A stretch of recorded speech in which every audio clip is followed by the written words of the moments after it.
నమస్తే రమగారు. నమస్తే జయ. రమగారు ఏదైనా చిన్న సిరీస్ స్టార్ట్ చేద్దామా? 2, 3 భాగాలు వచ్చేది చేద్దామా? ష్యూర్. చందమామ కథలోని సైమన్ అనే ఒక కుర్రాడి కథ. కథ పేరే సైమన్. పూర్వం అంట మనదేనా? మన దేశపు కథ కాదు. సైమన్ పేరే ఉంది కదా, పేరు వేరేగా ఉంది. అక్కడ పద్ధతులు వ్యవహారాలు వేరు కదా. చందమామ కథ కదా, అవును, వినేయచ్చుగా మనం. ఖచ్చితంగా. పోలాండ్ దేశంలో పెద్ద నగరానికి అనుబంధంగా ఉన్న చిన్న చిన్న ఊళ్ళలో ఒక ఊర్లో ఒక వసతి గృహం ఉన్న ఒక ఆయన ఉండేవాడు. వసతి గృహం అంటే ఒక చిన్న హోటల్ లాంటిది. జనాలు ఆ దారిని వెళ్ళేవాళ్ళు, ప్రయాణం చేసేవాళ్ళు, తర్వాత యాత్రికులు వాళ్ళు ఈ కొంత డబ్బు ఇచ్చి అక్కడ బస చేసేందుకు అవకాశం ఉండేది. ఈ నగరానికి చుట్టుపక్కల ఊళ్ళల్లో ఇలాంటివి ఉండేవి. ఇలాంటి ఒక వసతి గృహపు యజమానికి ఒక కొడుకు ఉండేవాడు. వాడి పేరు సైమన్. వాళ్ళకి చక్కగా డబ్బులు ఉన్నాయి, హోటల్ బాగా నడుస్తుంది. అది నగరానికి వెళ్ళే దారి. సైనికాధికారులు వాళ్ళు కూడా దిగుతారు, ఆగుతారు, అంతా బాగుంటుంది. ఈ కుర్రాడు అందమైన వాడు, తెలివైనవాడు, కానీ ఆకతాయి, సోమరిపోతూ, ఏమీ పని చేసేవాడు కాదు. అన్ని లక్షణాలు ఉన్నాయి. ఒకడే కొడుకు అవడంతో వాళ్ళమ్మ వాడిని బాగా పోషించేది. రకరకాల మద్యాలు తాగటం, ఫ్రెండ్స్ తోటి అల్లరి చిల్లరి పనులు చేయటం, అక్కడికి ఇక్కడికి వెళ్ళిపోతూ ఉంటాం. అప్పుడప్పుడు వాళ్ళ నాన్న గల్లాపెట్టలోంచి 10 రూపాయలు సంగ్రహించడం, ఇలాంటివి చేసేవాడు. తండ్రి మాట వాడు వినేవాడు కాదు. ఈ ఒక్క పిల్లాడు అవడంతో తల్లి కొంచెం వెనకేసుకొచ్చేది. అప్పటి కాలంలో ఏంటంటే కుర్రాళ్ళు సైన్యంలో చేరటం అనేది ఒక రివాజు. రాజుగారి సైన్యంలో చేరటం, కోటలో పనిచేయటం, కొంతకాలం అయ్యాక రిటైర్మెంట్ ఇచ్చేసేవాళ్ళు. అప్పుడు కొంత డబ్బు ఇచ్చి పంపించేవాళ్ళు. స్వచ్ఛందంగా సైన్యంలో చేరతామని వెళ్తే ఉద్యోగాల్లోకి తీసుకునేవాళ్ళు. మిగిలిన వాళ్ళు వ్యాపారాలు అవి చేసుకునేవాళ్ళు. తర్వాత కుమ్మరి వృత్తులు ఉండేవి, వృత్తులు చేసుకునేవాళ్ళు. సైన్యంలో చేరటానికి ఏ వృత్తి వాడైనా అర్హుడే. కుర్రాడు వాళ్ళ నాన్న పంపించాలి, పిల్లాడు వెళ్ళాలి. పిల్లాడు నేను వెళ్ళనన్నా నాన్న వెళ్ళమన్నాడు అనుకో, తండ్రులకి సర్వాధికారాలు ఉండేవి పిల్లల మీద. కొడుకు ప్రాణాల మీద, నా కొడుకు నేను చంపుకున్నానంటే కోర్టు కేసు ఉండేది కాదు. నా కొడుకు మాట వెళ్ళలేదు, కొట్టి చంపేసా అన్నాడు అనుకో నాన్న, అలాగా అనేవాళ్ళు, అంతే. ఏం అడిగేవాళ్ళు కాదు. అంత సర్వాధికారాలు తండ్రులకు ఉండేవి.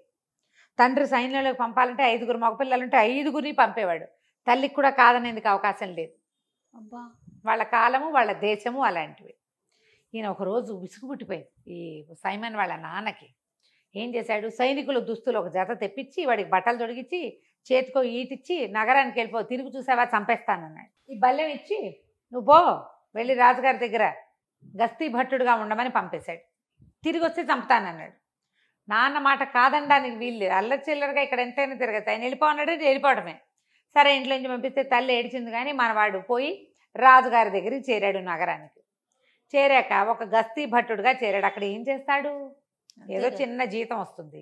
అక్కడ కూడా వాడు పనికిమాలిన వెధవలందరినీ తెచ్చి తాగటం అలా చేసేవాడు. ఒక వృద్ధ భట్టుడి ఇంట్లో బస చేసేవాడు. బస చేసి ఏమన్నాడు, చిచ్చి నాకు ఈ ఊరేం బాగోలేదు, మా ఊరే చాలా హాయిగా ఉంది, తిన్నంత తిండి, రకరకాల సారాయిలు, హాయిగా ఫ్రెండ్స్తో గప్పాలు కొడుతూ తిరగచ్చు, ఈ ఊళ్ళో ఏమీ బాగోలేదు, డబ్బులు లేవు ఖర్చు పెట్టుకోవడానికి అని గోలు పెట్టేవాడు.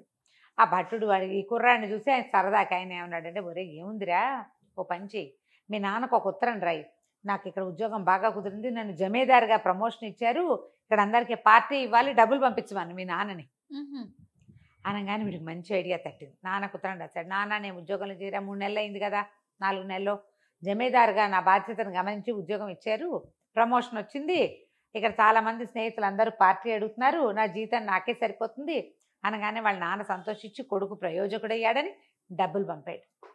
ఆ డబ్బులతో వీడు ఒక వెలిగాడు కొన్నాళ్ళ దాకా. తర్వాత ఏం చేశాడు, వాడికి ఐడియా తెలిసిందిగా, నేను సుబేదారుని అయ్యా నాన్న అని మళ్ళీ 6 నెలలకు ఉత్తరం రాశాడు. మళ్ళీ నాన్న డబ్బులు పంపించాడు. జమీదారు సుబేదారు అయిన తర్వాత సైనికాధికారి అవ్వాలి. సరే ఇంక ఏం చేయాలో ఆలోచించి ఏం చేశాడు, చివరికి డబ్బులు కావాలి వీడికి. వీడికి వాడి ఫ్రెండ్స్ అంతా పార్టీలు అడుగుతారు, బయటికి వెళ్ళాలి, ఎక్కడికైనా తినాలి, తాగాలి, ఆడేయాలి, అందుకని నేను సైనికాధికారిని అయ్యాను అని ఉత్తరం రాసేశాడు. వాళ్ళ నాన్న డబ్బులు పుచ్చుకున్నవాడు కూడా, మనవాడు ఇంత తరక్కీ చేస్తే, ఇన్ని ప్రమోషన్లు వస్తే మనం కంటితో చూడాలి కదా, వెళ్ళి పద వెళ్దామని పెళ్ళాన్ని బయలుదేరి బండి వేసుకుని బయలుదేరారు. వాళ్ళ ఊళ్ళోకి వచ్చిన రోజున ఒక పెద్ద సైనిక కవాతు జరుగుతోంది. సైనిక కవాతు అంటే ఇక ఆ సైనికులంతా ఇలా నడిచి వెళ్తున్నారనమాట.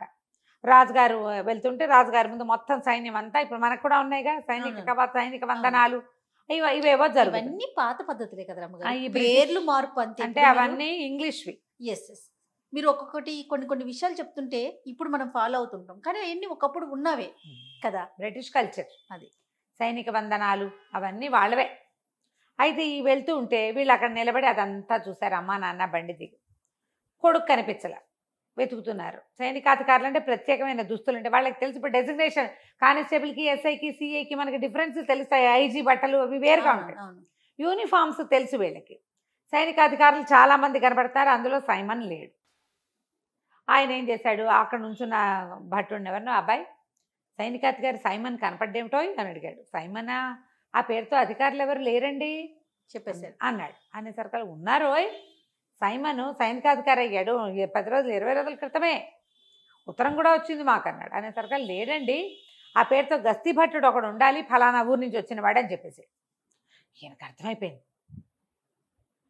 హాతేరి ఇంత అబద్ధం చెప్తాడా, ఇంత పరువు తీస్తాడా అని చెప్పి వాడు ఎక్కడ బస చేశాడో అక్కడికి పరిగెత్తాడు. పరిగెత్తి కొడుకు చెండా లెక్క తీశాడు, పట్టుకున్నాడు.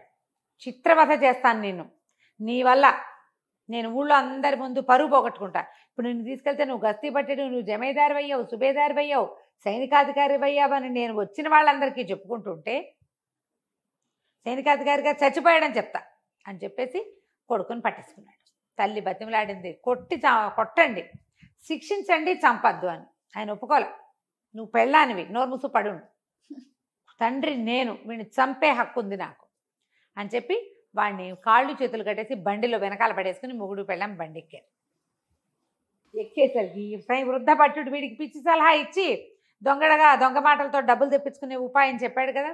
ఇదంతా ఇలా తన వల్లే జరిగింది, వీడు డబ్బు కోసం ఇంత పని చేశాడని పాపం వాడిని ఎలాగైనా తప్పించాలని ఆ బండి వెనకాల ఇంకో బండి వేసుకెళ్ళి వాళ్ళు ఎక్కడో ఆగితే నిదానంగా బండిలో ప్రవేశించి కట్లు కోసేసి తప్పించి ఒరే నాయన నువ్వు ఇంటికి వెళ్ళామంటే మీ నాన్న చంపేస్తాడు, మరి మీ నాన్నకే హక్కు, రాజు కూడా నీ మీద హక్కేం లేదు, ప్రజల మీద తండ్రుల హక్కులే ఉంటాయి, పారిపో నువ్వు ఎక్కడికైనా, నీ బతుకు జీవుడాన్ని బతకమన్నాడు. వీడికి కూడా ఫ్రీడమ్ వచ్చేసింది. నాన్న చెప్పాడని సిటీకి వచ్చాడు, సిటీ నుంచి తండ్రికి ఉత్తరం రాసి తీరాలి. ఇప్పుడు ఎక్కడికో పారిపోతే ఎవరికి ఉత్తరం జవాబుదారీ? హాయిగా బాగుందని ఫ్రీడమ్ దొరికేసిందని బయటికి వెళ్ళిపోయాడు. పారిపోయి ఈ నగరాన్ని దాటి వెళ్ళిపోయి చక్కగా ఆ ఊర్లో ఈ ఊర్లో తిరుగుతూ ఎవరో ఫ్లూట్ వాయించే విద్వాంసుడు ఇంటి దగ్గర కొద్ది రోజులుండి పిల్లని గ్రోవి ఊదటం నేర్చుకున్నాడు. నేర్చుకుని కులాసాగా పిల్లని గ్రోవి ఊదుకుంటూ తిరిగేవాడు. వీడు ఏ ఊరు వెళ్ళినా వీడి అందము, వీడి హ్యాండ్సమ్ పర్సనాలిటీ, కొంతకాలం ఈ గస్తీ పట్టుడుగా ఉండడంతో కొంచెం కండలు తీరిన వాడి శరీరము, ఈ ఫ్లూటు, చక్కగా మాట్లాడటం వచ్చు, మంచి కంపెనీ ఇస్తాడు, వాడు కబుర్లు చెప్తాడు, మందు కంపెనీ బాగా ఇస్తాడు, ఏదైనా ఆట ఉంటే నేను ఆడతా అంటాడు, మంచి సరదా అయిన వాడికి ఆటకాయితనమే. అక్కడి నుంచి ఏదైనా ఒక కుక్క కనపడినా దానికి ఏదైనా ఆట ఆడడం నేర్పించేస్తాడు వాడు. తెలివి ఉంది వాడికి, కుదురుగా పనిచేసే గుణం లేదు. ఆ ఊరు ఈ ఊరు తిరుగుతుంటే ప్రతి చోట వీడికి మంచి స్వాగత సత్కారాలు లభించినాయి, చాలా బ్రహ్మాండంగా ఉంటుంది. ఈ పోలాండ్లో ఇంకా పెద్ద పెద్ద నగరాలలో ఒక సుమారైన ఒక ఊర్లోకి చేరాడు. ఆ ఊళ్ళో ఏం తెలుసుకున్నాడంటే, ఆ ఊళ్ళో రాజుగారికి మహాద్భుత సౌందర్యవతి అయిన ఒక కూతురు. కాకపోతే ఆయన వాడి తండ్రి పరమ దుర్మార్గుడట, పిల్ల తాత మామూలు వాడు కాదు. ఆయన ఒక పెద్ద రాజమహల్ కట్టాడు. ఆ ఊళ్ళో ఉన్న ఎంతమంది ఉసురో పోసుకున్నాడు. రాజులు కొంతమంది క్రూరులుగా ఉంటారు కదా, మహాక్రూరుడు వాడు. అయితే ఏమైంది, రాజమహల్ కట్టిన తర్వాత ఈ రాజకుమార్తె పుట్టిన తర్వాత ఆయన చచ్చిపోయి ఏం చేశాడు, దయ్యం అయ్యి ఆ మహల్ని పట్టాడు. అయ్యో, ఆ మహల్లో విపరీతాలు జరిగాయి. దాంతో ఈ రాజుగారు, ప్రస్తుతం ఉన్న రాజుగారు కూతురుతో సహా మహల్ని విడిచి ఇంకో చిన్న రాజమహల్ కట్టుకుని అందులో ఉన్నాడు. అయితే ఆ పిల్ల జాతకంలో ఏముందంటే, ఈ పిల్లని వివాహం చేసుకునేవాడు ఈ మహల్లో ఉన్న దయ్యాన్ని విడిపించగలిగిన వాడవుతాడని ఉంది. ఎవడైతే దయ్యాన్ని పోగొడతాడో వాడే ఈ పిల్లకి మొగుడు అని. వాళ్ళు ఈ జాతకాలు కూడా నమ్ముతారు ఇంగ్లీష్ వాళ్ళు. అదే దాంతో ఆ పిల్లకి ఏ పెళ్లి సంబంధము రాలే. పిల్ల అందానికి వ్యామోహపడి వస్తారు, దాంతో కబుర్లు చెప్తారు కానీ పెళ్లి చేసుకోరు ఎవరు. ఎందుకంటే ముందు దయ్యం జోలికి వెళ్ళాలి. కొంతమంది యువకులు ఈ అమ్మాయి సౌందర్యం పట్ల ఆకర్షితులై వెళ్ళిన వాళ్ళు వెళ్ళినట్టే అందులోనే ఉండిపోయారు, ఎవడు బయటికి రాల, ఎవ్వరూ రాలా బయటికి. ఎవరు ఇంకా మొదట ఒక 5-6 వెళ్ళారు, ఒక 6 నెలల గ్యాప్తో 2-3 వెళ్ళారు. వెళ్ళిన 5-6 2-3 గోవింద మొత్తం మీద 12 మంది పోయారు, రాలేదు ఎవరు. ఇక అమ్మాయికి పెళ్లి సంబంధాలే రావట్లే. ఆ పిల్ల దుఃఖంగా దీనంగా ఏడుపు గొట్టుగా ఉండేది. కానీ పాపం ఈ తలనొప్పి ఆ అమ్మాయికి ఎప్పుడు ఏడుపుతోటి. ఈ ఊళ్ళో అందరూ చెప్పారు. సరే అదంతా తెలుసుకొని తను ఏమనుకున్నాడు, ఓసారి వెళ్ళి ఆ పిల్లని చూద్దాం అనుకున్నాడు. పిల్లని చూశాక ఏం చేశాడో మనం రెండో భాగంలో తెలుసుకుందాం. తప్పకుండా రమ్మగారు. నమస్తే. నమస్తే.